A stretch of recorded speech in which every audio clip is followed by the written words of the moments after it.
What's going on, everyone? It's Greg, aka Beard, and I'm bringing the channel back for AFK Journey. So that, of course, is going to be the focus on the channel. I went ahead and renamed it. This is what I'm enjoying right now, and I got the itch for the content creation again. I've been working on some other things. Took a bit of a hiatus from games, but here I am, and I want to start with the Trial of Abyss and the first floor that I kind of hit a hard stuck type situation. And for this, I really honestly more of call it stuck. You get stuck when you try your 2 to 3 techniques for Trial of Abyss and none of them working. Hard stuck to me is when you really just need to wait another day or two, get some more levels. So I haven't quite hit the full resonance on 240 yet. So I did hit a level yesterday where that technique was just waited a little bit. I got 2 slots up to 240, and the 2 primary characters for that I stuck in the 240, and then I was able to do it. When I was trying them at 230, it wasn't working. So that's kind of more of my hard stuck situation. So stuck situation is more like the map is just a little more unique, and this is kind of the map I was on. So now, of course, I didn't record when I was on 96, but it's what gave me the inspiration for this. I'm like, let me go ahead and do a video on floor 96 of Trial of Abyss. I can go ahead and show you the layout now that I'm on a different floor. So I'm on a different floor that has the same layout, and this is the layout. And there are a few things here to go ahead and mention. Before I get into what I actually did, I do want to talk about the cheesing aspect of it. Damien is a great cheesing character. I'll probably do a video in and of itself on him, but you can use him to essentially set up at one of these spots.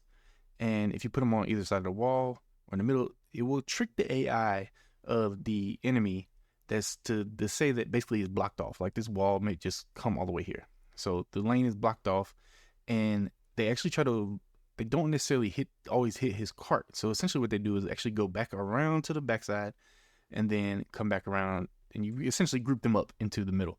So that's just a quick little technique there. If you are doing something, you can kind of utilize Damien to kind of reposition things and kind of like terrain glitch essentially.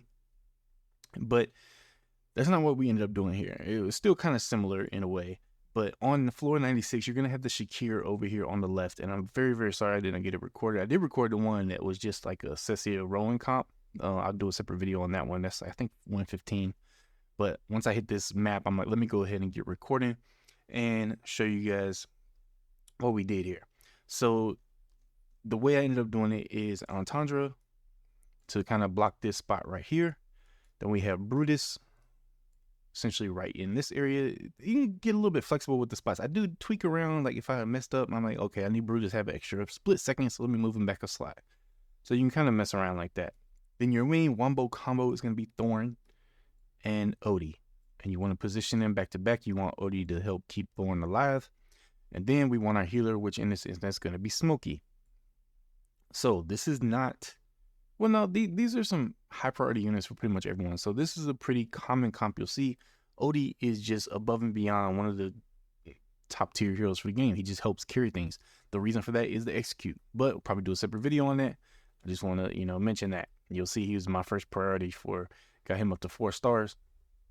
Those are the X weapons at 15, I believe. I haven't figured out who I'm going to put my red materials into, but anyway, so you can see the layout here. Now, like I said, this side has Shakir. I was messing around like this, and essentially you get Brutus to tank for a little bit here. He's gonna die. When these guys come back here, they actually still end up aggroing onto Entendre. Now my Entendre is Mythic Plus. I think she's Mythic Plus, or no, she's Supreme. Yeah, I upgraded her to Supreme.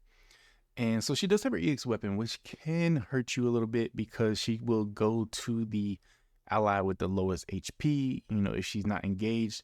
So you kind of got to play around with that.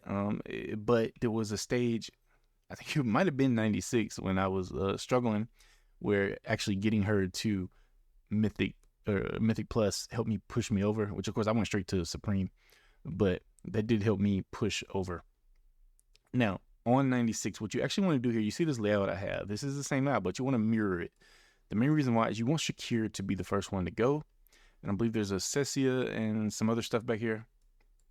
But anyway, we want Shakir to be the first to go. So now the trick with Odie is that, in most cases you manual him. But in this case, we do want him to hit Shakir first. At least that's what I did on my run. I think you could also, if you can tank Shakir for a little bit, go ahead and go for a Cessia or one of the other ones.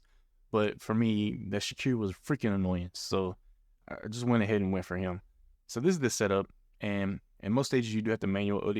I think I'm going to use Confining Spell just to buy me some extra time. I can't quite remember. I kind of switch back between Confining Spell and Star Shard Spell, of course. That Confining Spell can just come in clutch because it will imprison different enemies and it just can slow down their progress. Similar to Star Shard Spell, but you get a little more RNG out of imprisonment, and then it could basically you just keep rerunning until it locks down the 2 that you really wanted to lock down. Is a 2 or 3 and whatever. And so anyway, this is the layout. This was gonna help you beat floor 96. Like I said, Antandra is gonna worry about taking Temesi. Well, it's not Temesi on there. Here, I think Temesi would go for Antandra. Brutus would tank these for a little bit. When he dies, they're gonna start creeping back here, and of course go for Antandra first, and then Odie, you just want to go ahead and knock down. So let's go ahead and see what happens with this run. It'll kind of give you an example of how it works, but you can also watch the replays. You'll see this pretty much a similar setup on all of them. I'm gonna see, can I manual OD or can I auto OD here? See if it works.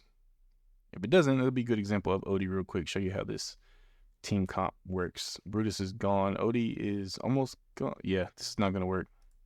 Okay. So now let's see if I can manual and do it with the same team. All right, I went way off track here, and I'd say I'm not gonna say I'm hard stuck on 116. I just need to play around with it a little bit. And I think what I'm gonna do for these is I will record it. I'll record while I'm doing it, and then sometimes I'll probably live stream. I think Trial of Abyss, I really love this game mode. It just gives me that flexibility. Even though there's a leaderboard, there's not any reward tied to it. So there's like a server-wide reward, but I'm not like racing people, and that's what I've been looking forward to. I mean, there's not like a time limit. I'm not racing people. I can just play it at my own pace, and I absolutely love that. I love that feature of this. It's got good rewards. Yes, it can get annoying, but you don't have to be in the top 10. You don't have to be in the top 20. There's not rewards based on that. So that makes me happy, and I really enjoy this mode. I can come in, play for hours, I'll see how far I can get, and then take a break. I'm not like rushing through it. Would it be nice to get those bragging rights? Sure, but I'm really not worried about it. You guys shouldn't be either. I think that the way they implemented this is excellent. There's a lot of gaps in the game, but we'll talk about that. Anyway, I hope this helped. I hope this helped you get through at least floor 96. Even though, I mean, these are different enemies, so I was hoping to be able to beat this floor on camera. Obviously, it didn't work. Like I said, I will record the footage of what I'm doing so that if I figure something out, I'll go ahead and post it, because if it's different from the comp that's in the replays, it might help somebody. So what I'll do is I'll keep recording while I'm trying to get through this, and then if it was interesting enough, I'll make a video on that floor, or you can maybe look at my live streams. I might live stream playing some floors, and we'll do that here and there. Either way, I'm back. Stay tuned for more content. I'll catch you in the next one. Good.